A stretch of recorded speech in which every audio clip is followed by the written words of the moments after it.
IMF نے مزید IMF کا کوئی خطرہ نہیں ہے. سر مفتاح اسماعیل صاحب کو جو ہے وہ پارٹی سے نکال دیا گیا ہے, کیا سمجھتے ہیں آپ ٹھیک ہوا ہے؟ اس میں تو کسی نے پارٹی سے نہیں نکالا. سر مسلم لیگ نون سے ان کی رکنیت ختم یہ آپ کی غلط فہمی ہے.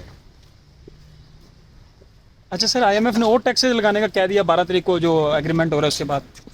جی ٹیکس آپ کو لگانے پڑیں گے, جو IMF سے ایگریمنٹ ہے اس کے مطابق ٹیکس آپ کو لگانے پڑیں گے. تو سر جس طرح IMF سے آج کا نہیں ہے, پچھلے 3 سال سے. سر جس طرح خوشیاں منائی گئی IMF کے معاہدے کے اوپر, تو غریب کا تو پھر ٹیکسز لگیں گے, بجلی گیس سب مہنگا ہوگا, غریب کے اوپر کیا ہوگا سر؟ میرے بھائی معاہدہ نہ ہوتا تو حالات اور مشکل ہوتے. معاہدے اس لیے کیے جاتے ہیں کہ آپ کے مالی حالات ٹھیک نہیں ہیں, اس لیے معاہدہ ہوتا ہے. تو معاہدے کے اثرات مثبت ہوتے ہیں.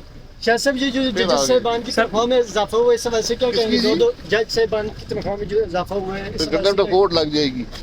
جج صاحبان کو خود خیال کرنا چاہیے کہ ملک کی کیا حالات ہیں. ملک کے حالات میں آپ کیا سمجھتے ہیں؟ ملک کے حالات کو دیکھیں میں ان کی تنخواہ کم تو نہیں کر سکتا ہوں. لیکن آپ اس کے کنڈیم کریں گے کہ نہیں ہونی چاہیے؟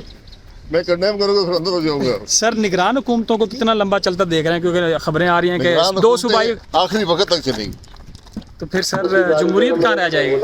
جمہوریت کہاں رہ جائے گی سر؟ جمہوریت آخری دن تک چلتی ہے. جب الیکشن ہو جائے گی, نیا سیٹ اپ آئے گا تو نگران حکومت ختم ہو جائے گی.